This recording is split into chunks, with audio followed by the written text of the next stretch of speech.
Hi everybody, my name is Trudy, One Grounded Angel as many of you know me.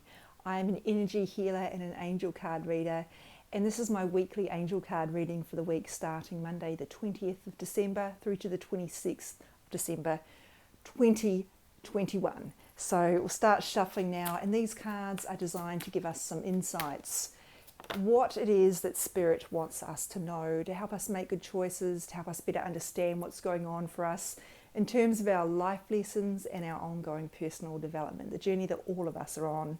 And if you've been attracted to my work, to my videos, to my social media posts, to my articles on my website, then there's a good chance that you are already engaged in that spiritual journey and that personal development and healing. So, Monday's card is pause. So appropriate for the pre-holiday season if you're in a Western country where there feels like a lot of rush and pressure to get things done. And this card reminds us that we're actually more productive when we stop. Not permanently, obviously, but when we take a pause and really relax, we go back in and we're more productive. When we're trying to get things done 24/7, it doesn't work. We get tired. So unplugging to recharge and then jumping back in is way more effective. This often points to our thoughts and our mindset primarily. If your thoughts are particularly intense, or maybe they're sort of, piling up on each other, this might be suggesting you hit the pause button on those thoughts. You don't have to resolve the problem or get to the heart of what that thought is where that thought is coming from in order to make peace with it. You can just choose to put a pin in it and come back to it later. I think the ego likes to tell us that if you just understood where this is coming from, if you just solve this problem will go away, this thought will go away. And that's just not how it works, because there's always going to be something that the mind wants to grapple with. That's what the mind is designed to do. And we have power over that to a degree, and we can just say, not today, I'm not interested in going down this path today. We will pause that for later. And of course, meditation is a great way to do that. If you meditate, the great gift of that is that it helps you have better control over your thoughts, not only when you're meditating, but outside of that session as well, which is helpful in so many, many ways I don't need to go into. But I will say meditation is probably not for everybody. So if that's not your jam, there are other things you can do to find that stillness. Tuesday's card is more or less the same message, actually. This is gentleness. You'll notice the archangel here is holding up, I think that's a sitar or a guitar, some musical instrument, we'll go with that, a string instrument. So music's wonderful for setting the tone and helping us relax. I notice that if I play some ambient music, that really helps me when I'm feeling a little bit frazzled. And it also puts up a bit of a barrier between me and whatever's going on in the outside world. Not to a point where I'm playing it at deafening volume. It's just, I'm not playing it particularly loud. It's just to help separate me from what's going on, to help me feel this is my little haven and everything is okay here. So just going gentle with yourself, choosing to be around gentle people and gentle places. We cannot live in an ashram. Well, some people do actually, but most of us are living in the real world, which is very busy, and that's where all the life lessons are learned. So it is important, but we need to, remember that we can unplug ourselves from those scenarios from time to time. And we do have a lot of choice in the way we organise our time, what we prioritise.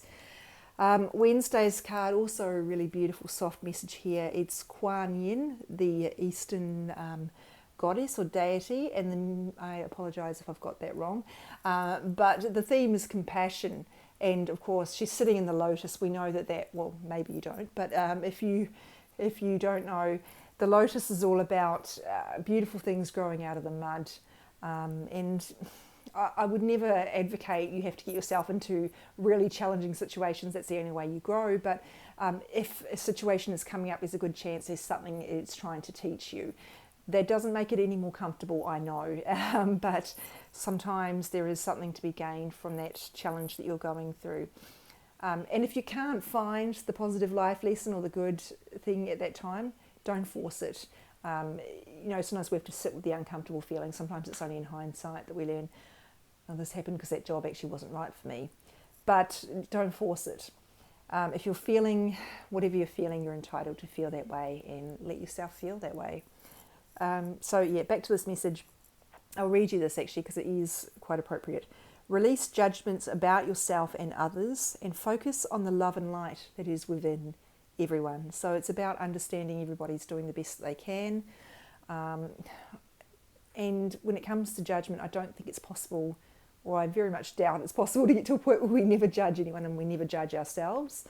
But just notice where judgment is showing up for you. You don't have to try and quit that habit entirely, but just notice, is there a situation right now where you are judging yourself quite harshly, or perhaps someone else? And you don't have to tolerate what they're doing, or not address, if it's you, not address the situation that where you may be falling short, but try to do so from a place of compassion. I can see that what is happening here is not serving me. I'm not going to judge you, but I'm also going to separate myself from this situation. I'm not saying you should say those words. I'm just this is the thought process. We are going to put up some boundaries around this behaviour, but we also recognise that this person doesn't know any better, and that's why they're doing it. It's not that they're necessarily a bad person. The ego loves to have really clear delineation. These are good people, these are bad people. But it's really not that clear cut, is it? So that is Wednesday, and just recognising that we're all humans dealing with a really tricky life events at the moment, and the journey of life itself is hard. Now, I have two cards here for Thursday. One of them's upside down, so let's start with that. Archangel Michael symbolises courage, strength, confidence, and protection. If the card is upside down, some readers think that is significant, that maybe your priorities around this theme are upside down in your life. Maybe confidence and strength are buried too far down the bottom. They need to be flipped up and shifted to the top. I'm not necessarily saying that's the case, but that is one theory. If that resonates, you might like to follow that. But if not, let's just take the theme here. The courage and the strength, you have that within you already. You are stronger than you know. Ask Archangel Michael for a boost if you need it in a particular situation. And this particular card does speak to the courage to make important life changes. And I know if you are in a Western country, the holidays do tend to bring up a time when we may need to make some hard decisions, because it does tend to spotlight what's going on for us. These are the people in my life. Are they actually the people that I want to be spending my relaxation time with? Or have I realised that maybe I've outgrown these people?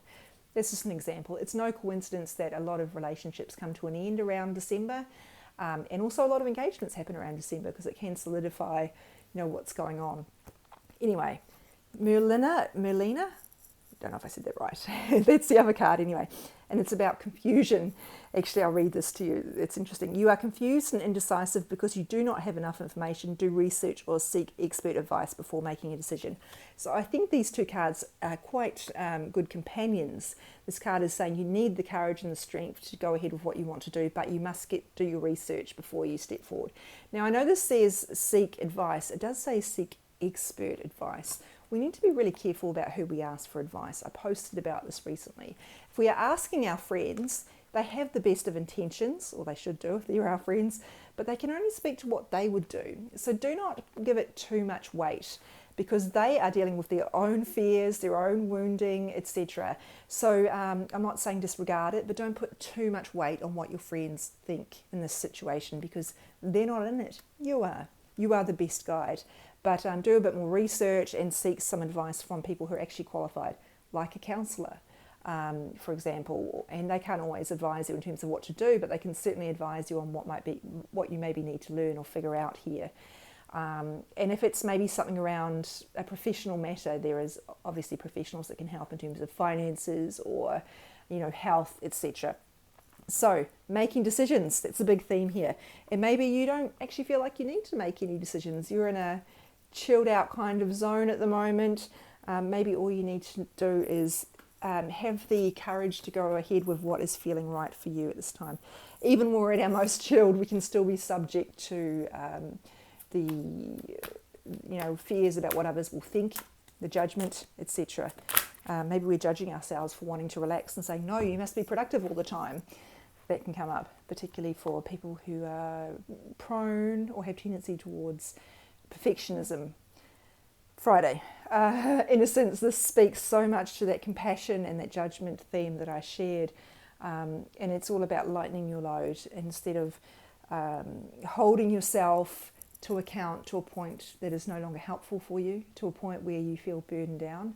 Maybe this is telling you to maybe not judge yourself so harshly. You're doing the best you can. Go easy on yourself. It's really important not to demonize yourself, and not to demonize other people as well.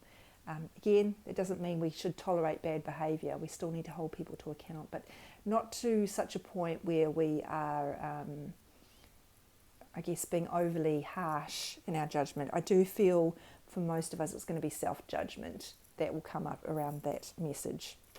So let me go to Saturday now. I feel like I've missed it. Oh, another 2 cards. This is happening a lot. Very similar colourways too. Celebration and support. Something to celebrate. Maybe you just need to celebrate having made it through a really tough year. Be grateful for some of the good things that are going on. Don't try to force gratitude. If you're not feeling it, you're not feeling it. That's okay. But maybe there's something to celebrate here that you can enjoy. Support. Maybe if this isn't resonating, go with this one. Sometimes when there's 2 cards, one will stand out more prominently to some people. Sometimes it's the combination. Just go with whatever feels right for you. You must trust your intuition on this, as always.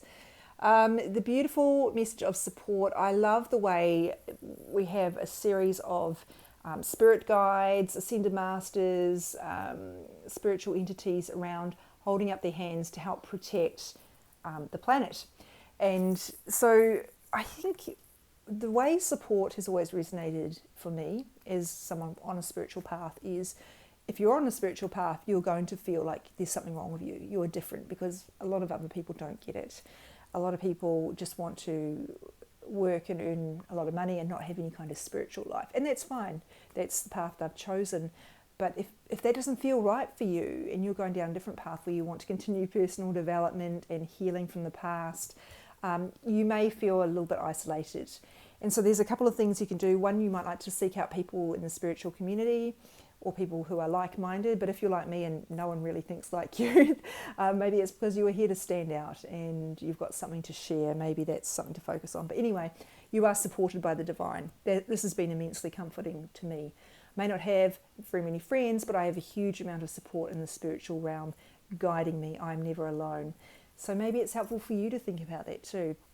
If you need a bit of support, ask your angels, ask your spirit guides to give you some support. You might like to even ask them to make it known that they are there. Ask them to leave you a sign to confirm that they are definitely there.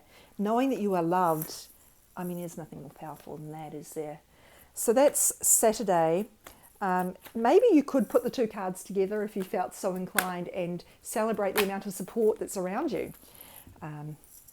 Just an idea. Sunday, open your heart. Beautiful and dramatic red rose here. Open your heart. We know the red rose is associated with romantic love, and also I think some people associate it with femininity or the divine feminine. But to me, this card is mostly about the opening of the heart that can only come when we have healed whatever is getting in the way of it. You know that Rumi quote, seek not for love, I'm misquoting, but seek to get rid of any of the barriers that are in the way. So of course my work as an energy healer is around this a lot, clearing up past life entanglements, clearing up unhealthy beliefs, limiting beliefs, wounding around the past, all sorts of things, codependency, self-worth barriers, or fears of being hurt. I'm going off on a tangent here. There are lots of things energetically, let's just say that. There are a lot of things energetically that can get in the way of us feeling safe to open our hearts. You can read all the books on vulnerability you like, that will not necessarily help you to open up if you are carrying deep fears around it, because you will not feel safe enough to do it. You will not feel you can trust the world or trust other people or even trust yourself, perhaps. So if that speaks to you, you might like to seek out a healer who can help you work through that. And it's gradual work, but it is sustainable, because that is probably a big part of what you came here to do, is learn how to do that. We cannot just switch from where we are to 100% vulnerability instantly. I try not to talk about vulnerability in my work. I try to talk about being authentic. If we feel safe enough to be truly ourselves in a relationship, then we have a very intimate, very healthy relationship. And this is incremental for a lot of people. So look at what is blocking you from opening your heart a little bit more. Maybe it's grief. Maybe it's you're still attached to your ex in some way, even if you're not in love with them anymore. So definitely look that up and see what resonates for you. This is coming up on December 26th. If you are in a Western country, it might be a time that you are after Christmas Day, having eaten too much food the day before, perhaps reflecting on what's going on. And of course, we're approaching January the 1st. That is traditionally a time when people start to think about what they want to change and leave behind as they go into the new year. Maybe this is it for you. So I should mention that although I'm speaking primarily about romantic relationships there, that can also be involved or associated with any other area of your life where you feel that you could benefit from a little bit more authenticity and opening up. Maybe it's in friendships, maybe it's in family relationships, maybe it's in even in the workplace if that's what speaks to you. Maybe it's in your relationship with yourself. Most probably that's how it shows up for all of us. So this theme of letting go or relaxing judgment in particular situations has 2 cards associated with it, and also needing to pause and bring through a little stillness is coming through as well. Interesting week. So I hope that, actually I should mention, this was Christmas Day, December 25, if you are celebrating that or acknowledging it. Maybe it is a day to celebrate, even if that's not your jam, even if you don't associate you with that particular holiday. There could be some other way to celebrate it, doing something nice for yourself. That's an act of celebration that you absolutely deserve. Thank you for being here. It is the last full week of the year, and you can find out more about my work at onegroundedangel.com, and you can also find out more about each card if you're following me on Instagram at onegroundedangel. Facebook page is also called One Grounded Angel. Thank you for being here. Enjoy the last week of the year. And, actually, I'm just remembering with this last card here for Sunday, Venus is in retrograde. So a lot of us are having romantic stuff and general relationship wounding or issues, or I guess any kind of information or insights around where healing is needed come up for us at this time. I know that's not comfortable, but it comes up so we know where there is something that we can do to take charge of a situation. So rather than letting it overwhelm us, let's look at where is my power and control here? What can I do about this? That is enough from me. I will sign off now. Thank you for being here. Have a great week.